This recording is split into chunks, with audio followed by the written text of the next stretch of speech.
নম্বর নীতি হচ্ছে এটা, আকল এবং নকল, কোরআন এবং সুন্নাহ এর সাথে বিবেকের কোনো বিরোধ হয় না, কোনোদিন বিবেক হইতে পারে না, বিরোধ হইতে পারে না।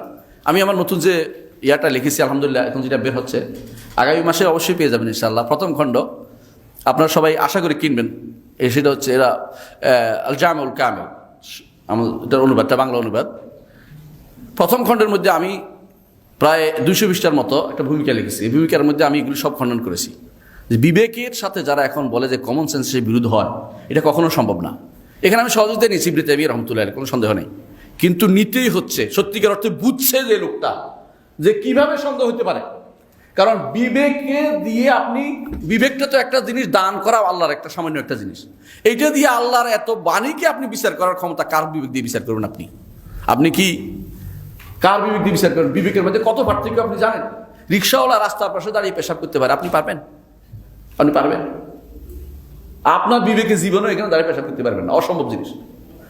থুতু বেলতে হলে আপনি খোঁজেন যে কোথায় কি আছে, ত্রাস আছে, তাই না? কিন্তু যে ব্যক্তি সাধারণ মানুষের হক করে দিয়ে দিচ্ছে এক জায়গায়, কারণ তার বিবেকের কমতি আছে না?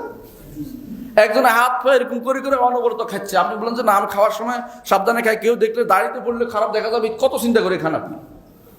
বিবেক কত পার্থক্য একজন থেকে আরেকজন। কার বিবেক দিয়ে বিচার করবেন? আল্লাহর কোরআনকে, আল্লাহ রসুল হাদিসকে।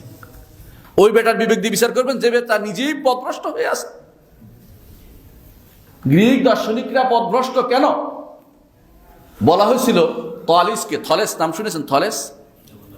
থলেস হচ্ছে বলা হয় গ্রিক দর্শনের প্রথম ব্যক্তি, তাদের থলেস বলে, ওকে থলেস আরবিতে বলে, এরিস্টটল না, এটা থলেস বলে এটাকে। তো থলেস, তাকে বলা হয়েছে যে শুনছি ইব্রাহিম আসছে, নবী আসছে, তুমি কি দেখতে যাবে না? ইব্রাহিম যা বলে তা যদি কোনো আমার বিবেকে ধরে তাহলে আমার বিবেক আছে, আর যদি বিবেকে না ধরে তাহলে আমি কেন শুনবো? এদের বিবেক কত খারাপ বুঝছেন? তারপরে হেরা যদি এরকম হয় তাহলে এদের অনুসারীরা কিরকম হবে? সুতরাং মনে রাখতে হবে, কখনো বিবেক এবং কোরআন সুন্নাহর মধ্যে কখনো কিনা বিবেকের দ্বারা বিরোধ হইতে পারে না, এবং হয়নি এ পর্যন্ত।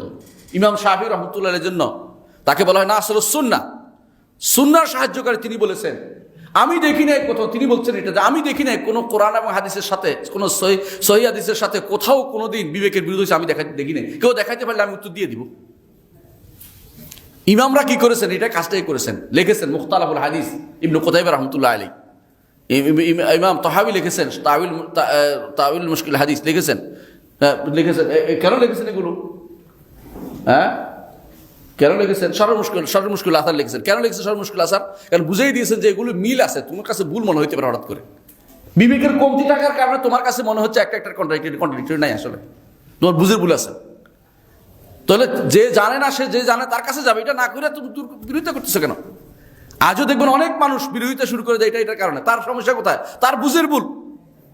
এই জন্য কবি বলতেছেন যে অনেক মানুষ আছে যে ভুল ধরে, অথচ ওয়াফাতুহু আলফাহামুস সাকিমু, ভুল তার বুঝাটাই ভুল। ওই কোরআন এবং সুন্নাহর মধ্যে কোনো ভুল না, বা বিবেকের তার মধ্যে কোনো ভুল হতে পারে না, কারণ দুইটাই আল্লাহর পক্ষ থেকে দেয়া, একটা বিরোধী হতে পারে না, একটা সমর্থন করবে। বিবেক আল্লাহরা কি বলে জানেন? করে যে বিবেক দিয়ে তো চিনলাম আল্লাহরে, চিন্তা করে বিবেকের বিরুদ্ধে হয় কেমনে? এটার উদাহরণ দিচ্ছে ইবনে তাইমিয়া রহমতুল্লাহ, সুন্দর একটা উদাহরণ দিচ্ছে, এটা বলি আপনাদেরকে।